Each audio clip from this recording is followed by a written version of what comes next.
একঘেয়েমি chicken curry খেতে খেতে আমরা অনেকেই বোর হয়ে গেছি, আর সেই কথা চিন্তা করে নিয়ে চলে আসছে নতুন একটা রেসিপি। খুবই সহজ, দুর্দান্ত একটা চিকেন কারি রেসিপি।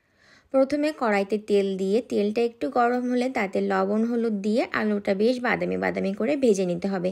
আর তেলটা এরকমভাবে দিতে হবে যেন যে তেলটাই আমরা পুরো চিকেনটা রান্না করব সেরকম পরিমাপ করে তেলটা দিতে হবে।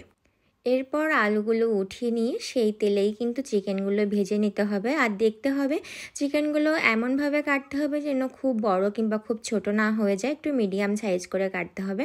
তারপর পরিমাণ মতো হলুদ লবণ দিয়ে আবার এগুলোকে সুন্দরভাবে ভাজি করে নিতে হবে। এই চিকেন ভাজির ক্ষেত্রে দুইটা সুবিধা হবে, যেটা হচ্ছে এক, চিকেনের যে গন্ধ থাকে সেটা থাকবে না। আর দুই নাম্বার হচ্ছে এই চিকেন ভাজির পর যে তেলটা থাকবে, এই তেলে যদি মশলাটা করা হয় তাহলে খুব বেশি টেস্টি হবে।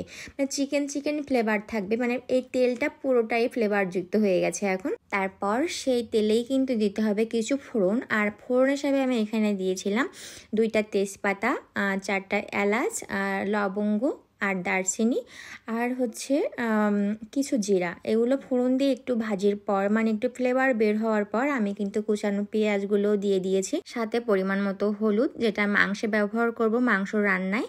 আর তারপরে দিয়েছিলাম একটা টমেটো পেস্ট আর আদা রসুনের পেস্ট, ওটা ওদিকে হচ্ছে। আর এদিকে আমি মাংসটা ম্যারিনেট করে নিব।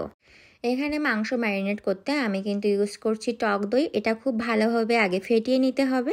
তারপর এখানে এই মশলার ভিতরে আছে শুকনো ঝাল, পরিমাণ মতো ধনিয়া আর পরিমাণ মতো জিরা একসাথে করে পেস্ট করে নিয়েছি। তারপরে দিয়ে দিলাম একটু গরম মশলা আর সাথে কয়েকটা কাঁচা ঝাল। এভাবে সুন্দর করে এটা ম্যারিনেট করে রাখতে হবে, বেশিক্ষণ না, 10 থেকে 15 মিনিট রাখলেই হবে। এইদিকে চুলার ফ্লেমটা কিন্তু আমি একটু লো করে দিয়েছিলাম ওটা করার জন্য, তো আমি কিন্তু আবার এদিকে মন দিয়েছি। আর এখন এটা দেখো ওপর থেকে কিন্তু তেল ওটা শুরু করেছে মশলাটা। তো এই অবস্থায় আমি কিন্তু ভেজে রাখা আলুগুলো দিয়ে দিলাম।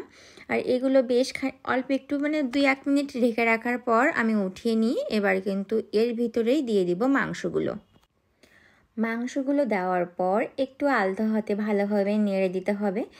নাড়াচাড়া করতে করতে দেখবা বেশ সুন্দর একটা কালার চলে আসছে। সময় কিন্তু জল দেওয়া যাবে না, কারণ মাংসের যে ঝোলটা এখনই দেওয়া যাবে না, এটা বেশ খানিকক্ষণ অল্প আছে, মানে মিডিয়াম আঁচে রেখে বেশ খানিকক্ষণ একটু কষিয়ে নিতে হবে ঢাকনা দিয়ে। আমি কিন্তু এর মাঝে 2বার করে ঢাকনা উঠিয়ে নেড়ে নেড়ে দিয়েছিলাম। এভাবে 6 থেকে 7 মিনিট একটু ঢেকে ঢেকে রান্না করে নিতে হবে। তারপর কিন্তু পরিমাণ মতো জল দিয়ে দিতে হবে, যেটা আমরা ঝোল হিসেবে রাখবো। এটা যেহেতু চিকেন কারি সেহেতু আমরা একটু ঝোল রাখতেই পারি।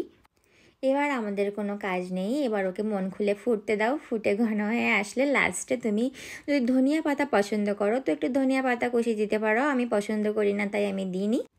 এই ছিল আমার আজকের রেসিপি। অবশ্যই রান্না করে খেয়ে আমাকে জানিয়ে যেও কিন্তু। টাটা।